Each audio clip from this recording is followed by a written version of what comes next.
हमारे अंदर एक लव का ट्रेजर है और वो बंद पड़ा हुआ है, उसको अभी हमने ढक्कन उघाड़ा ही नहीं है।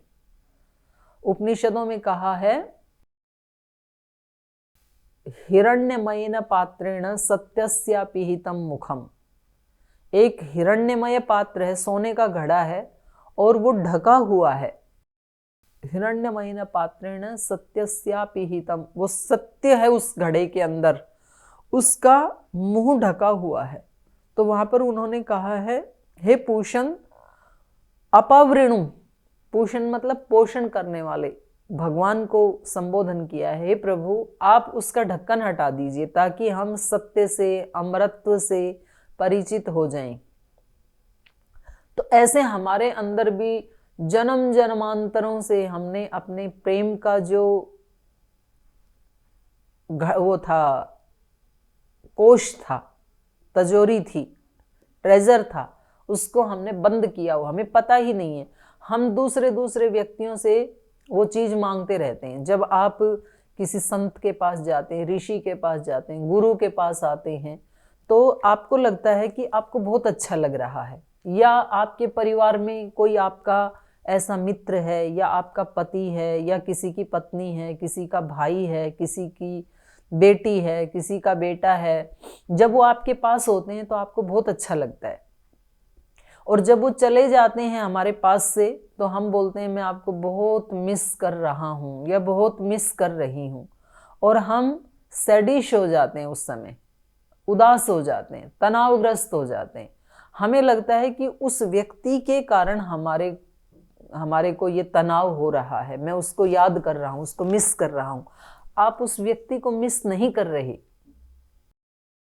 उस व्यक्ति का ऑक्सीटोसिन बहुत हाई लेवल का था, वो आपको प्यार दे रहा था, और बाहर के आलंबन से, उसके प्यार वाले आलंबन से आपके अंदर वाला जो प्रेम था वो उद्घाटित हो रहा था। आपके अंदर भी वो केमिकल्स निकल रहे थे ऑक्सीटोसिन वाले। अब जैसे ही वो व्यक्ति गया तो वो निकलना बंद हो गया, इसलिए आप सैडिश हो गए, इसलिए आप तनाव युक्त हो गए। तो आपको फिर आप क्या करते हैं, चलो वो चला गया तो अब मैं किसी दूसरे व्यक्ति को आलंबन बनाता हूँ या बनाती हूँ। फिर आप किसी दूसरे व्यक्ति से प्रेम करना शुरू करते हैं, फिर वो भी चला जाता है। तो ऐसे जिंदगी भर व्यक्ति अपने दोस्त बदलता रहता है, रिश्ते बदलता रहता है, स्थान बदलता रहता है, भोजन बदलता रहता है, कि मैं उस होटल में जाके भोजन करूं तो मुझे प्रसन्नता मिलेगी। उसमें भोजन से प्रसन्नता नहीं मिल रही, आपने एक ट्रिगर कर लिया अपने माइंड को उसके साथ कि जब आप वैसा खाएंगे तब आपके अंदर ऑक्सीटोसिन नाम का केमिकल निकलेगा, और जब आप वो नहीं खाएंगे तब आप उसको मिस करेंगे। ये जो बाहर के जो प्रेरणाएं हैं, जो बाहर के मोटिवेशंस हैं, देखो इससे भी हमारे को ऑक्सीटोसिन मिलता है, लेकिन इससे हमारे दिमाग में केवल केमिकल चेंज तो आता है, रासायनिक परिवर्तन तो होता है, लेकिन स्ट्रक्चरल चेंज नहीं आता है। आप कितने भी अच्छे किसी भी मोटिवेशनल गुरु को सुन लीजिए, थोड़ी देर आपको अच्छा लगेगा, 1-2 घंटा अच्छा लगेगा, एक दिन अच्छा लगेगा, या जब जब उसको सुनेंगे तब तब अच्छा लगेगा, लेकिन जब वो हट जाएगा तो फिर आप फिर उसको मिस करेंगे। तो ये स्थायी समाधान नहीं है। स्थायी समाधान है जो योग दर्शन में बताया, अभ्यास वैराग्याभ्याम तन्निरोध। जब हम जी जान से उस स्थिति को स्वयं चाहते हैं कि मुझे तो केवल इस जीवन में देने वाला बनना है, देवता बनना है, देवी ही बनना है, और मैं हूं ऑलरेडी, हम सब आत्माएं वही हैं। जब हम अपने बारे में थोड़ा सोचें ना कि परमात्मा ने इस पूरी धरती के ऊपर मेरे जैसा किसी दूसरे को नहीं बनाया, कितनी बड़ी बात है। देखो आप, परमात्मा ने कितना आपको एक यूनिक पीस बनाया है। आप सोचिए, आपकी उंगलियों के प्रिंट भी किसी दूसरे की उंगली से नहीं मिलते हैं। आपकी आंख की पुतली किसी भी दूसरे व्यक्ति की आंख की पुतली से नहीं मिलती है। आपकी वॉइस किसी की वॉइस से नहीं मिलती है। तो जब मैं भगवान का ऐसा यूनिक पीस हूं, तो उस भगवान ने अपनी सारी दिव्य शक्तियां देकर मुझे भेजा है। तो हम स्वयं का मोटिवेटर स्वयं बने। जब आपको किसी दिन, जब आप ध्यान कर रहे हैं, पहले आपने प्राणायाम किया, पहले आपने स्नान किया और उपवास किया, आपने खाना भी कम खाया, फिर स्नान किया, फिर आसन में बैठे, फिर थोड़ा प्राणायाम किया, एक्सरसाइज की, और फिर आप बैठ गए ध्यान में। और जिस दिन आपको ये लगता है कि आज तो बड़ा आनंद आ रहा है अपने साथ ही, समझ लेना वो क्षण आपकी जिंदगी का सबसे कीमती क्षण है। करोड़ों रुपए से भी ज्यादा कीमती है वो क्षण, जब आप अपने साथ रह करके प्रसन्न होते हैं। और उस समय आपके कितने भी काम पड़े हों, कितने भी आवश्यक काम पड़े हों, उस समय न जाने से कितना भी बड़ा लॉस क्यों ना हो जाए, ऐसी स्थिति बने तब उठना मत आप। उस समय आपके अंदर एक भारी मात्रा में ऑक्सीटोसिन पैदा हो जाएंगे, एक प्रेम का, लव केमिकल्स का एक बड़ा खजाना हमारे अंदर उत्पन्न हो जाता है, और तब हम बांटते हैं उसको।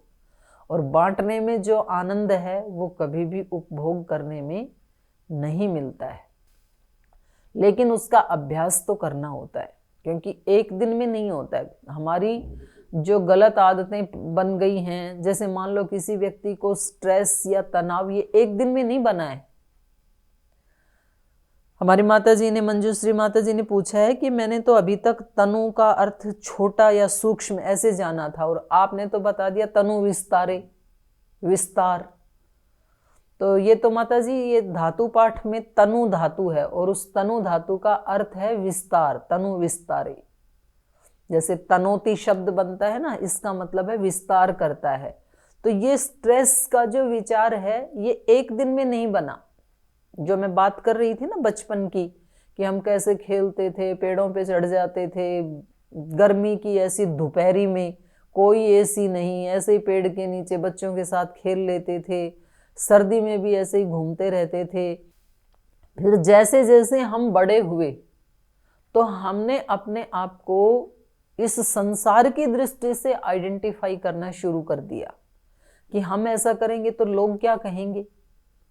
बस जब से ये रोग लगा है ना, तब से हमारे अंदर वो जो सीरोटोनिन या ऑक्सीटोसिन जैसे केमिकल्स थे वो निकलना बंद हो गया, और तब से हम फिर वीक होते चले गए, इमोशनली भी, और फिर इमोशंस का और मेंटली भी, विचारों का बहुत गहरा संबंध है हमारे शरीर के साथ।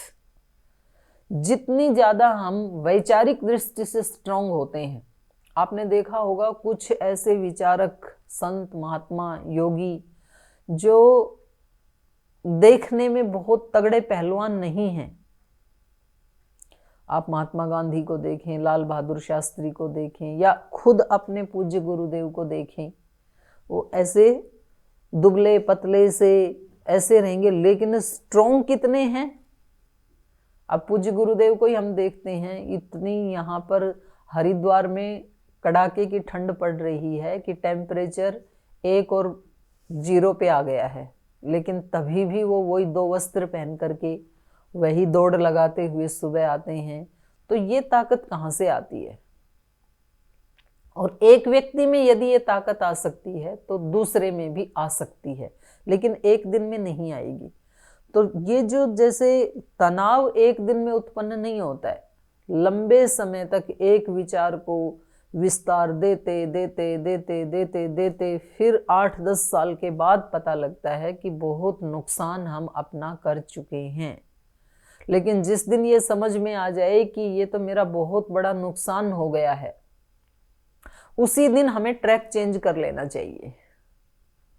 समस्या यहां से शुरू हुई है, समाधान भी यहां से ही शुरू होगा। इसलिए प्रयास पूर्वक हमें उन विचारों को हटाना है जो हमें तनाव दे रहे हैं, दुख दे रहे हैं, अप्रसन्नता दे रहे हैं, हमारे अच्छे हार्मोन्स को निकलने में जो बाधा डाल रहे हैं, और हमारे बुरे जो विषैले हार्मोन्स हैं, केमिकल्स हैं, उनको वो रिलीज कर रहे हैं। तो ये हमें ट्रैक चेंज करना पड़ेगा। इसी का नाम है अभ्यास। एक अगला प्रश्न है, हमारे बहुत सारे क्लोज नियर डियर, उनका गलत व्यवहार बहुत मानसिक तकलीफ देता है, समझ में नहीं आता क्या करें। देखो ये सारे प्रश्न ना एक ही तरफ जा रहे हैं। ये मैंने कल भी कहा था, बोले बहुत कोशिश करके देख लिया, माफ़ी भी मांग ली कि भाई हमारे से अनजाने में कोई गलती हो गई हो तो आप माफ़ कर दो, वो माफ़ भी नहीं करते हैं। लेकिन पिछले 30-32 साल से ऐसा ही चल रहा है, मन बहुत दुखी है। अब आप सोचिए 30-32 साल तक हमने अपना कितना नुकसान किया है, क्योंकि ये जो संबंधी हैं ये शाश्वत संबंध नहीं है। हमारी आत्मा का और उन शरीरों का शाश्वत संबंध नहीं है, लेकिन हमारी आत्मा का और हमारे मन का शाश्वत संबंध तो नहीं है, पर बहुत लंबा संबंध है। जब से ये सृष्टि बनी थी 4 युग बीत गए ना, त्रेता, द्वापर और ये अभी कलयुग चल रहा है। सतयुग बीत गया, सतयुग, त्रेता, द्वापर और अभी कलयुग, 4 युग बीत गए। तब से ये मन हमारे पास वही है। और जब तक महाप्रलय नहीं होगी और या तो फिर हम मुक्त नहीं होंगे, तब तक यही मन हमारे साथ रहेगा। तो हमारा शाश्वत संबंध या शाश्वत के नजदीक कह लीजिए, बहुत लंबा, जन्म जन्मांतरों तक चलने वाला, युग युगांतरों तक चलने वाला संबंध हमारा इस मन के साथ है। और ये बहुत विडंबना है कि इस संसार की किसी भी पाठशाला में, किसी भी कॉलेज में, किसी भी यूनिवर्सिटी में मन को कैसे ट्रीट किया जाए, मन की शक्तियों को कैसे अभिव्यक्त किया जाए, परिष्कृत किया जाए, ये कहीं भी नहीं सिखाया जाता है। आपने डिग्रियां प्राप्त की होंगी, आप में से कुछ ग्रेजुएट होंगे, कुछ मास्टर होंगे, कुछ डॉक्टर होंगे, लेकिन वो सारी जो पढ़ाई आपने पढ़ी वो आपके रोजमर्रा के जीवन में कितनी बार यूज होती है, आप स्वयं देख लीजिए। और एक तरफ ये हमारी जो वैदिक पढ़ाई है, जैसे मैं बात करूं योग दर्शन की, इसकी शुरुआत ही ऋषि ने वहां से की, योगस चित्तवृत्ति निरोध। अब आप सोच लीजिए कि कहाँ ये वाली पढ़ाई उन ऋषियों की, क्योंकि उनको पता था कि जिंदगी भर व्यक्ति को विचारों के साथ जीना ही है। अगर उसको ठीक विचार करना आ गया, मन का सदुपयोग करना आ गया, तो इसी मन के कारण वो उन दिव्य शक्तियों का भी साक्षात्कार कर सकता है। और मन की शक्तियों के बारे में वेद में एक सूक्त आता है, जिसके 6 मंत्र हम रात को सोते समय यहाँ गुरुकुलों में सब बच्चों से उच्चारण करवा के उनके अर्थ की भावना करके सोने के लिए यहाँ पर निर्देशित किया जाता है गुरुकुलों में। उन 6 मंत्रों में मन की शक्तियों का वर्णन किया है, उसके बारे में भी हम चर्चा करेंगे और सस्वर वेद पाठ में भी उसकी चर्चा करेंगे। उसमें एक टैगलाइन सब मंत्रों में आती है, तन्मे मनः शिव संकल्पम अस्तु। ये सोते समय कहा जा रहा है मन को, वह मेरा मन शिव संकल्पों से युक्त हो। तो इसलिए आप दिन में, चलो कभी आप दुखी भी हो गए, परेशान भी हो गए, तो आपको रात को सोते समय ये काम जरूर करना है कि दिन भर के जो भी तनाव थे, जो परेशानी थे, उसको हटा करके ही आपको सोना है। तो जो उसको कैसे हटाएं, वो तो दूसरों ने दी हैं, दूसरों ने दी हैं, पर ली तो आपने है ना, तो आप फेंक दीजिए उसको, वो आपके लिए अच्छी नहीं है। दूसरा व्यक्ति कोई हमारे ऊपर जहर फेंकने लगे ऐसे, तो हम क्या करेंगे, अपनी आंखें बंद कर लेंगे, नाक कान बंद कर लेंगे, हम उसको लेना नहीं चाहते हैं। हमें लगता है कि थोड़ा सा भी अगर एक ड्रॉप भी अंदर चला गया तो नुकसान करेगा, तो हम क्या करते हैं, जहर की तो बात छोड़ो, जहाँ कहीं से दुर्गंध आ रही होती है ना, तो भी हम अपने नाक पे मुंह पे चुन्नी लगा लेते हैं या तो हाथ से बंद कर लेते हैं नाक को। हमें पता है ये दुर्गंध मेरे लिए अच्छी नहीं है। कहीं ऐसा कीचड़ हो, गंदगी हो, तो हम अपने आप को बचाते हैं ना कि यहाँ के जो बैक्टीरिया हैं, रोगाणु हैं, कीटाणु हैं, परमाणु हैं, वो मेरे लिए अच्छे नहीं है, तो हम हटा लेते हैं अपने आप को। इसलिए रात को प्रयास पूर्वक आप ऊंची भावना को लेकर के सोएं। मैं भगवान की पुत्री हूँ या पुत्र हूँ, मैं ऋषियों की संतान हूँ, मैं ऐसे गुरुजनों का शिष्य हूँ। भगवान ने इस पूरे विश्व में मुझे एक यूनिक बना करके भेजा है और उसकी दिव्य शक्तियाँ मेरे पास हैं। और अब रात को सोते समय मैं उसी ब्रह्म की गोद में विश्राम करने जा रहा हूँ।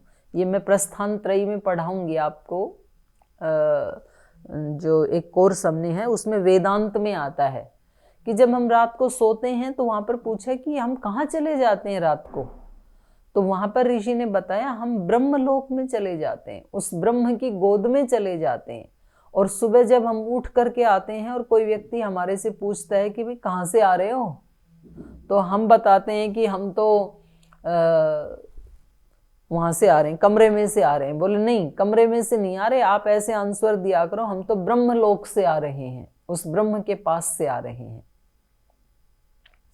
तो ये भावना रात को सोते समय यदि हम करेंगे तो पूरे 6 घंटे ये भावना हमारे सबकॉन्शियस माइंड में चली जाएगी। और जिस दिन आप ये भावना करते करते रात को ध्यान करते करते सोएंगे, इतनी गहरी नींद आएगी और इतना फ्रेशनेस आपको फील होगा कि अगले दिन जब आप उठेंगे ना तो एक अलग एनर्जी से युक्त होंगे। और जरूर हमें इसका अभ्यास करना है। तो चलिए आगे का जो प्रश्न है ये पूछा है कुसुमलता जी ने। हाँ, ये तो हो गया कि मैं अच्छी भावना रखती हूँ, सेवा करके अच्छा लगता है, लेकिन बहुत बार सामने वाले का व्यवहार गलत होता है तो मन परेशान होता है। तो इस समस्या को कैसे खत्म करें? संगठन से जुड़ी हूँ, परिवर्तन तो आया है, लेकिन निर्णय लेने की क्षमता को और कैसे बढ़ाया जाए? तो कुसुमलता जी, आप प्राणायाम का और ध्यान का अभ्यास थोड़ा बढ़ा दीजिए, क्योंकि ये तो देखो, ये जो विद्या है ना, ये अभ्यास की ही है, ये सुनने से या बोलने से नहीं होता है।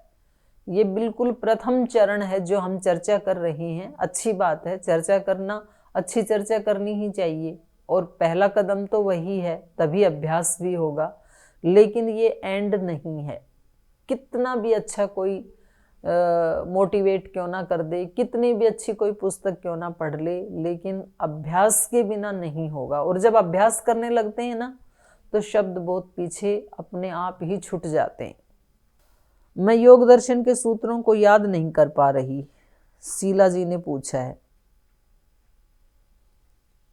तो आपने पहले से जो कुछ याद कर रखा है ना शीला जी, उसमें से आपको अपने माइंड में थोड़ा सा स्पेस बनाना पड़ेगा। कंप्यूटर में जैसे आप कोई चीज डाउनलोड करना चाहते हैं ना, तो पहले ही यदि कंप्यूटर भरा हुआ है, आपका लैपटॉप भरा हुआ है, तो उसमें से कुछ डिलीट करना पड़ता है, स्पेस बनाना पड़ता है। इसलिए अपने मन मस्तिष्क में पहले से जो कुछ भरा हुआ है और जो अनावश्यक है, तो उसको पहले डिलीट कर दीजिए और फिर वहां पर योग दर्शन के सूत्रों को सजा लीजिए, तो फिर आपको याद हो जाएगा।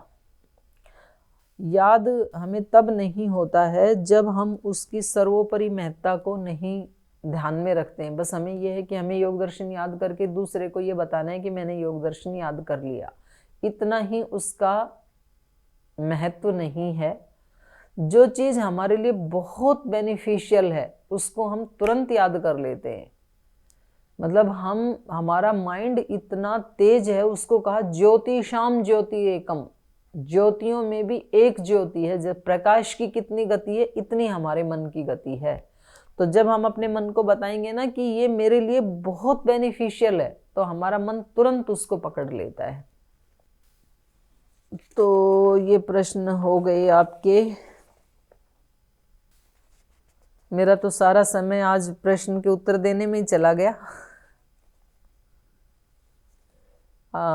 आगे पूछा है, तनाव था मेरे मन में, नीता जी कह रही हैं, उसमें काफ़ी इनको लाभ मिला। ठीक है, बाकी तो सब अपनी भावनाएं अभिव्यक्त कर रही हैं, उनको अच्छा लगा तो आज के लिए यद्यपि टाइम हो गया है, 6:15 हो गए हैं, तो मैं एक चीज के लिए आपको बताऊंगी कि आप जैसे आज आपने 2 चीजों का अभ्यास किया, किसी को देना और अपने मन में थोड़ी उदारता रखना, 2 का अभ्यास किया। इसको छोड़ना नहीं, इसको भी साथ रखना है। ये देना आपको जारी रखना है, 1 दिन 2 दिन 3 दिन, कब तक दें? जब तक जिंदा हैं तब तक दें। क्योंकि आपने देखा होगा मंदिरों में जो देवता हैं उनके हाथ हमेशा ऐसे ही रहते हैं, देने की मुद्रा में, इसीलिए वो पूजनीय बनते हैं। और जो भिक्षुक हैं उनके हाथ हमेशा ऐसे ही रहते हैं, लेने की मुद्रा में, इसलिए वो सबकी उपेक्षा के पात्र बनते हैं। इसलिए जीवन में कभी भी किसी से ऐसे हाथ नहीं करना। ऐसे हाथ मतलब बाहर से तो नहीं करते हैं ऐसे हाथ, अंदर से ऐसे ही हाथ रहते। लेकिन हमें लगता है मैंने भला काम किया है, जिसके लिए किया है वो मेरी बड़ाई करे। यदि बड़ाई नहीं कर रहा है तो तनाव आता है। मैंने उसके लिए इतना उपकार किया तो वो कम से कम धन्यवाद ही बोल देता, थैंक यू बोल देता। वो यदि नहीं बोलता है तो तनाव आता है, देखो कितना इसके लिए किया। तो ये क्या है? ये सब मांगने का भाव है कि आप थोड़ा सा मेरे को प्रशंसा करो ना तो मैं प्रसन्न हो जाऊं, आप थोड़ा थैंक्स बोलो ना, आप थोड़ा प्रणाम करो मेरे को, आप थोड़ा पैर छू के प्रणाम करो, आप थोड़ा मेरी दान का प्रशंसा करो। ये सब क्या है? ये हाथ में कटोरा लेना है। आपको कोई आवश्यकता नहीं है किसी से कुछ भी मांगने की, क्योंकि आपने जो किया है उसको आप जानते हैं। और आप पहले ही इतने महान हैं, इतना आपके पास भगवान ने दे के भेजा है। अनंत अनंत हमारे पास भगवान ने शक्तियां दे करके भेजी हैं। और जब हम इसका योगाभ्यास से इसकी फीलिंग करते हैं, हमेशा आज के लिए जो मैं आपको बता रही हूं वो है ग्रेटिट्यूड का भाव। भगवान के प्रति भगवान ने क्या क्या दिया वो आज कृपा करके आप अपने डायरी में लिखिए। केवल याद नहीं करना है, केवल मन में भावना नहीं करनी है क्या क्या दिया, आपको राइट डाउन करना है। आप इस क्लास की एक अलग से एक कॉपी या डायरी लगा लीजिए। रोजाना का जो पाठ है उसमें आपको क्या क्या अच्छा लगा उसको भी आप लिख लीजिए, बाद में एक बार पढ़ लें। और जो आपको होमवर्क दिया जाता है उसका भी आप अभ्यास करें। तो कल के लिए आपका होमवर्क ये है कि आज आप अपने डायरी में लिखें भगवान ने आपको क्या क्या दिया। पहले आप शरीर में देखिए, सबसे ऊपर शरीर में आपको भगवान ने बेशकीमती माइंड दे दिया। आप सोचो जिनके पास माइंड नहीं है, मस्कुलर डिस्ट्रोफी वाले जो व्यक्ति हैं उनका जीवन कैसा होता है, और आपके पास कितनी बड़ी शक्ति है। आपके पास जो माइंड है इसमें 80 बिलियन सेल्स हैं, 80 बिलियन। और एक एक सेल में हर मिनट में 1,40,000 प्रोटीन्स रिलीज हो रहे हैं, केमिकल रिएक्शंस हो रहे हैं। और आप कहते हो जी मैं तो कुछ नहीं करती हूँ, मैं तो तनाव से युक्त हूँ। आप देखो कितना बड़ा कार्यक्रम चल रहा है। तो भगवान ने ऐसा माइंड दिया मुझे, ऐसी बुद्धि दी, ऐसी आंखें दी। जिनके पास आंखें नहीं, आप सोचो उनको कैसा लगता होगा। रास्ते में जाते समय वो संसार का सौंदर्य नहीं देख सकते हैं। किसी के पास कान नहीं है, किसी के पास वाणी नहीं है, हाथ पैर नहीं है, हार्ट नहीं है, किसी का फेफड़ा बैठ गया है, ब्लॉक हो गया है, किसी का लीवर बैठ गया। तो ऐसे एक एक चीज एक्सटर्नल और इंटरनल क्या क्या भगवान ने हमें दिया है वो सब आपको लिखना है और उसके ऊपर विचार करना है। यदि ये चीज मेरे पास नहीं होती तो मुझे कैसे लगता, और यदि ये खरीदनी पड़ती मेरे को तो मेरा क्या हाल होता। हार्ट यदि खरीदना पड़ता, फेफड़े यदि खरीदने पड़ते तो उसकी कीमत लगाते जाइए आप। और फिर ये तो शरीर हुआ, उसके साथ माता पिता, संसार, अनाज, पानी, औषधि, वनस्पति, आकाश। जब वो MRI आदि करवाते हैं ना, उसमें मशीन में लिटाते हैं तो वो मशीन बिल्कुल ऐसे सिर के ऊपर आ जाती है, तो ऐसी घुटन सी होती है, व्यक्ति को लगता है कब निकलो इससे बाहर। तो तब पता लगता है इस आकाश तत्व का कितना महत्व है। या कभी कोई व्यक्ति कहीं गुहा में दब गया, जैसे अभी उत्तराखंड में दब गए थे ना, उसमें टनल में फंस गए थे लोग, तो कैसे उनके सिर के ऊपर ही वो सारा आके गिर गया, तो कैसे उन्होंने 15-20 दिन 25 दिन जो भी रहे वो कैसे बिताए होंगे।